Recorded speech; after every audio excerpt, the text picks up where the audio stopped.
ഞാനിപ്പോൾ നിങ്ങളുടെ മുമ്പിൽ വരാനുള്ള കാരണം എന്ന് വെച്ച് കഴിഞ്ഞാൽ എനിക്ക് ഹാൻഡ് ബുക്ക് എന്ന് പറഞ്ഞൊരു ചാനൽ ഉണ്ടായിരുന്നു. അത് 1.5-2 മാസത്തോളം സസ്പെൻഡ് ചെയ്യപ്പെട്ട് കിടന്നിരുന്നു. അതിൻ്റെ കാരണം എന്താണെന്ന് എനിക്കറിയത്തില്ല. ഞാൻ PSCയുടെ ഒരു സൗജന്യ കോഴ്സ്, അതായത് ഒരു കോഴ്സും അങ്ങനെയൊന്നും അല്ല, ഒരു PSCയുടെ കോച്ചിങ് ഞാൻ ഓൺലൈനായിട്ട് കൊടുത്തിട്ടുണ്ടായിരുന്നു.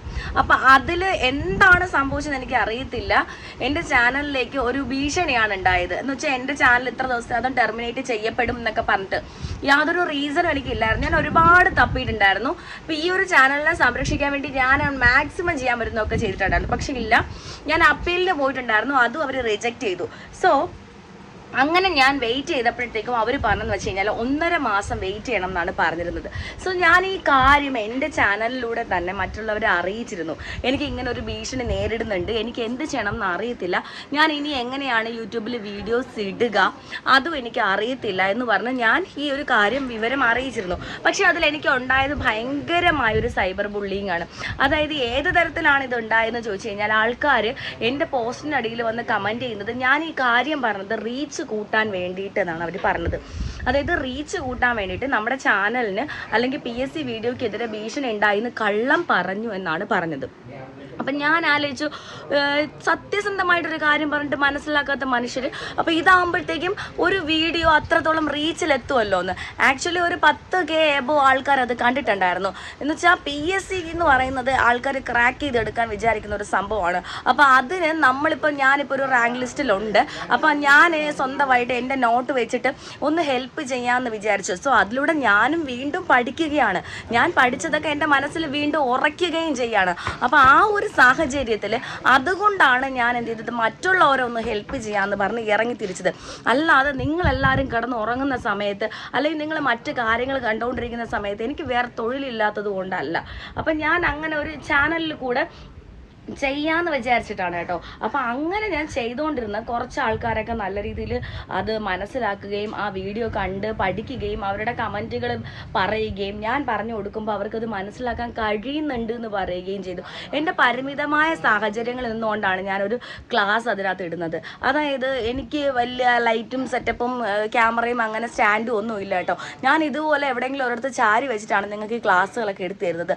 മാക്സിമം എനിക്ക് അറിയാവുന്ന രീതിയിൽ കുറച്ച് ഡെമോൺസ്ട്രേഷനൊക്കെ ചെയ്തെടുത്ത് തരുന്നത് കൊണ്ടായിരിക്കാം, പിന്നെ വളരെ സാവധാനത്തിൽ മനസ്സിലാകുന്ന ഭാഷയിൽ പറയുന്നത് കൊണ്ടായിരിക്കാം ആൾക്കാർക്ക് അത് മനസ്സിലാകുകയും അവർ എൻ്റെ അടുത്ത് വീണ്ടും വീണ്ടും ക്ലാസ്സുകൾ ചോദിക്കുകയും ചെയ്തത്.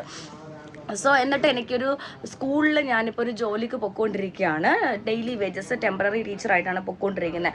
അപ്പോൾ ആ ഒരു സാഹചര്യങ്ങളിൽ ഞാൻ ഈ ഒരു യൂട്യൂബ് ചാനലിൻ്റെ എൻ്റെ വ്യൂവേഴ്സിന് വേണ്ടിയിട്ട് ക്ലാസ്സുകൾ ഇട്ടുകൊണ്ടിരുന്നു കേട്ടോ. ആ സമയത്താണ് എനിക്ക് ഇങ്ങനൊരു സംഭവം ഉണ്ടായത്. നമുക്കൊരാൾക്ക് ഒരു സംഭവം ഉണ്ടാകുമ്പോഴത്തേക്ക് നമ്മളതിന് കൂടെ നിൽക്കുകയാണ് ചെയ്യേണ്ടത്, അല്ലാതെ അവരെ വിമർശിക്കുകയല്ല ചെയ്യേണ്ടത്.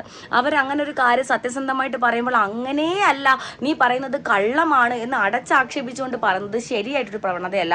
അത് PSC ക്രാക്ക് ചെയ്യാൻ നിൽക്കുന്ന അല്ലെങ്കിൽ PSCക്ക് പഠിക്കുന്ന അല്ലെങ്കിൽ ഒരു ടീച്ചർ ആവാൻ ആഗ്രഹിക്കുന്ന അങ്ങനെയുള്ള ആൾക്കാരുടെ ഇടയിൽ നിന്ന് അങ്ങനെ ഒരു മനോഭാവം ശരിയല്ല. അപ്പോൾ അതുകൊണ്ട് എനിക്ക് ഈ 1.5 മാസത്തോളം വേറെ വീഡിയോസ് ഒന്നും ഇടാൻ പറ്റിയിരുന്നില്ല. അപ്പോൾ അതുകൊണ്ടാണ് ഞാൻ മറ്റൊരു ചാനൽ സബ്സ്റ്റിറ്റ്യൂട്ടായിട്ട് തുടങ്ങിയിട്ട് നിങ്ങളെ ഞാൻ അറിയിച്ചത്. ഞാൻ ആ ഒരു ചാനലും കൂടെ തുടങ്ങുന്നുണ്ട് എന്ന് പറഞ്ഞു. കാര്യം ഈ ഇതിനകത്തുള്ള വീഡിയോസൊക്കെ ഞാൻ അതിലും അപ്ലോഡ് ചെയ്യാം. കാരണം അത് സത്യം പറയാം, ഞാൻ വിചാരിച്ചു എനിക്ക് ഈ ചാനൽ തിരിച്ച് കിട്ടത്തില്ല എന്ന്. അപ്പോൾ അവർ പറഞ്ഞതെന്ന് വെച്ചാൽ സെക്കൻഡ് അപ്പീലിന് പോകാൻ പറഞ്ഞിട്ടുണ്ടായിരുന്നു. ജനുവരി 16-ാം തീയതി വരെ വെയിറ്റ് ചെയ്യാൻ പറഞ്ഞിട്ടുണ്ട്. എൻ്റെ മുമ്പിൽ ഇനി 2 മാസമാണ് മുന്നിലുള്ളത്. ആ 2 മാസം കൊണ്ട് ഞാൻ വീഡിയോ ഇടാതിരുന്നു കഴിഞ്ഞാൽ ശരിയാവത്തില്ല. നല്ല സങ്കടം ഉണ്ടായിരുന്നു കേട്ടോ. അപ്പോഴാണ് ഞാൻ ദ ടീച്ചർ ടെക്സ്റ്റ് എന്ന് പറഞ്ഞിട്ട് മറ്റൊരു ചാനൽ തുടങ്ങിയിട്ട് ഞാൻ അതിനകത്ത് വീഡിയോ ഇട്ടുകൊണ്ടിരുന്നു. പക്ഷെ ഇതിൻ്റെ ഒരു കാര്യം അറിയത്തില്ലല്ലോ എനിക്ക്, അതുകൊണ്ട് ഞാൻ വെയിറ്റിംഗിലായിരുന്നു. ജനുവരി 16-ാം തീയതി രാത്രി 12 മണിക്ക് എൻ്റെ ഈ അപ്പീൽ വീണ്ടും അവർ സ്വീകരിക്കുകയും എനിക്ക് എൻ്റെ ഈ ചാനൽ തിരിച്ചു തരികയും ചെയ്തു. സോ അപ്പം ഞാൻ നിങ്ങളോട് പറയുന്നത്, ഞാൻ കള്ളമാണ് കാണിച്ചത് അല്ലെങ്കിൽ ഞാൻ തെറ്റാണ് പറഞ്ഞത്, എൻ്റെ വീഡിയോ ആൾക്കാരിലേക്ക് എത്താൻ വേണ്ടിയിട്ടാണ് ഞാനിത് പറഞ്ഞതെന്ന് പറഞ്ഞ ആൾക്കാരോട് പറയാണ്. അങ്ങനെയാണെങ്കിൽ ഈ 1.5-2 മാസത്തോളം നിങ്ങൾ എൻ്റെ ചാനലിൽ ഒരു വീഡിയോയും കണ്ടില്ലല്ലോ. മീൻസ് എനിക്ക് ഇടാമായിരുന്നു, ഞാൻ ഇട്ടില്ല. കാരണം ഇത് മുന്നോട്ട് പോവോ ഇല്ലയോ എന്ന് അറിയത്തില്ലല്ലോ. അപ്പോൾ വെറുതെ ഇട്ട് സമയം കളയേണ്ട, ഇതിനൊരു തീരുമാനമായിട്ട് ഇടാമെന്ന് പറഞ്ഞ് ഞാൻ വെയിറ്റ് ചെയ്തിരിക്കുകയായിരുന്നു. ഇത് തന്നെയാണ് എൻ്റെ ഒരു ലോങ് ഗ്യാപ്പ് തന്നെയാണ് ഇതിൻ്റെ തെളിവെന്ന് ഞാൻ പറയുന്നത്. എനിക്കിതിൽ കൂടുതലും നിങ്ങളെ തെളിയിക്കാൻ പറ്റത്തില്ല. ഞാനിപ്പോൾ മറ്റൊരു ക്ലാസ് ഇട്ട് തുടങ്ങിയിട്ടുണ്ട്. ഇന്നലെ തന്നെ ഞാൻ കറണ്ട് അഫേഴ്സ് ഇട്ടു. ജനുവരി മാസം 2026 കറണ്ട് അഫേഴ്സ് ഒക്കെ ഞാൻ ഇട്ടിട്ടുണ്ടായിരുന്നു. അതുപോലെ തന്നെ ഞാൻ അടുത്ത റിനൈൻസെൻസിൻ്റെ ക്ലാസ്സുകളാണ് സ്റ്റാർട്ട് ചെയ്തത്. ചാവറ അച്ഛനെ കുറിച്ചും ശ്രീനാരായണ ഗുരുവിനെ കുറിച്ചുള്ള ക്ലാസ് കേട്ടിരുന്നു. പിന്നെ കുറച്ച് PYQയും ഇടയ്ക്ക് ഞാൻ കൊടുക്കുമായിരുന്നു.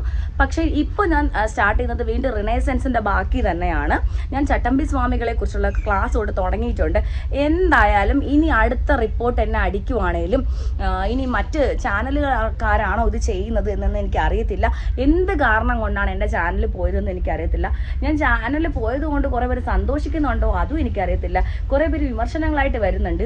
എന്തൊക്കെയായാലും ഞാൻ മുന്നോട്ട് പോകാൻ തന്നെയാണ് തീരുമാനിച്ചത്. അപ്പോൾ എനിക്ക് നിങ്ങളുടെ സപ്പോർട്ടാണ് വേണ്ടത്. ഈ ക്ലാസ് കാണുന്നവരുടെ, ഞാൻ ക്ലാസ് എടുക്കണമെന്ന് നിങ്ങൾ ആഗ്രഹിക്കുന്നുണ്ടെങ്കിൽ തീർച്ചയായിട്ടും നിങ്ങൾ എന്നെ സബ്സ്ക്രൈബ് ചെയ്യണം. എൻ്റെ ഈ വീഡിയോക്ക് ലൈക്ക് ചെയ്യണം. ലൈക്ക് ചെയ്ത് മാക്സിമം ഷെയർ ചെയ്യണം. എല്ലാവരോടും പറഞ്ഞേക്കൂ, 1 രൂപ പോലും മേടിക്കാതെ ഞാനിവിടെ PSCയുടെ ഓൺലൈൻ കോച്ചിങ് തുടങ്ങുകയാണ്. ഉറപ്പായിട്ട് ഞാനിപ്പോൾ ഇത്രയും വീഡിയോ ഇട്ട സ്ഥിതിക്ക് ഇനിയും ഞാൻ വീഡിയോ ഇടും.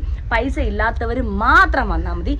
അതായത് ഒരു വക അറിയാത്ത, PSCയെ കുറിച്ച് ഒരു വക അറിയാത്ത, ബേസ് പോലും അറിയാത്ത, എന്തെങ്കിലുമൊക്കെ പഠിക്കണമെന്ന് ആഗ്രഹിക്കുന്ന കുറച്ച് ആൾക്കാർ കാണുമല്ലോ, അവർ മാത്രം വന്നാൽ മതി. ഞാനിവിടെ പണക്കാരാരെയും ക്ഷണിക്കുന്നില്ല. അവർക്കൊക്കെ ഒരുപാട് ഓൺലൈൻ ക്ലാസ്സുകളും ബാച്ചസും ഒക്കെ ഉണ്ട്. അപ്പോൾ നിങ്ങൾ അങ്ങോട്ടേക്ക് പൊക്കോളൂ. ഞാൻ ഒന്നിനും ഒരു വകയും ഇല്ലാത്ത ആൾക്കാരുണ്ടല്ലോ, അവർക്ക് വേണ്ടിയിട്ടാണ് ഞാൻ, ഈ പാവപ്പെട്ട സാധാരണക്കാർക്ക് വേണ്ടിയിട്ടാണ് ഞാൻ വീഡിയോ ചെയ്യുന്നത്. പിന്നെ ഒരുപാട് ജോലിയും കാര്യങ്ങളൊക്കെ ഉള്ളവർക്ക്, അവർക്കെന്ന് പറഞ്ഞാൽ വീട്ടു ജോലിയൊക്കെ ചെയ്യുമ്പോഴത്തേക്ക് എൻ്റെ വീഡിയോ കണ്ടോ അല്ലെങ്കിൽ കേട്ടോ ഒക്കെ പഠിക്കട്ടെ എന്ന് വിചാരിച്ചാണ് ഞാൻ ചെയ്തത്. എന്തായാലും ഞാൻ ചെയ്യുന്ന കാര്യം നിർത്താൻ പോകുന്നില്ല. അത് ഞാൻ ഒന്നുകൂടെ പറയുകയാണ്. അപ്പോൾ ഞാൻ ഒരു പാലം ഇട്ടാൽ അങ്ങോട്ടും ഇങ്ങോട്ടും. അപ്പോൾ എന്നെ സപ്പോർട്ട് ചെയ്യാന്നുള്ളത് മാത്രം നിങ്ങൾ ചെയ്താൽ മതി. വെറും ഒരൊറ്റൊരു ക്ലിക്ക്. നിങ്ങൾ മടിക്കാതെ എല്ലാ വീഡിയോസിനും ലൈക്ക് ചെയ്യണം, പിന്നെ സബ്സ്ക്രൈബും ചെയ്യണം. നിങ്ങൾക്ക് പറ്റുന്നത് പോലെ നിങ്ങളുടെ ഗ്രൂപ്പ് ചർച്ചകളിലോ അല്ലെങ്കിൽ മറ്റ് നിങ്ങളുടെ പഠനവുമായി ബന്ധപ്പെട്ട ഗ്രൂപ്പുകളിലോ PSCയുമായി ബന്ധപ്പെട്ട ആൾക്കാർക്കോ നിങ്ങളിത് അയച്ചു കൊടുക്കുക കേട്ടോ. അവരൊന്ന് സപ്പോർട്ട് ചെയ്യാൻ സഹായിക്കുക. Thank you so much.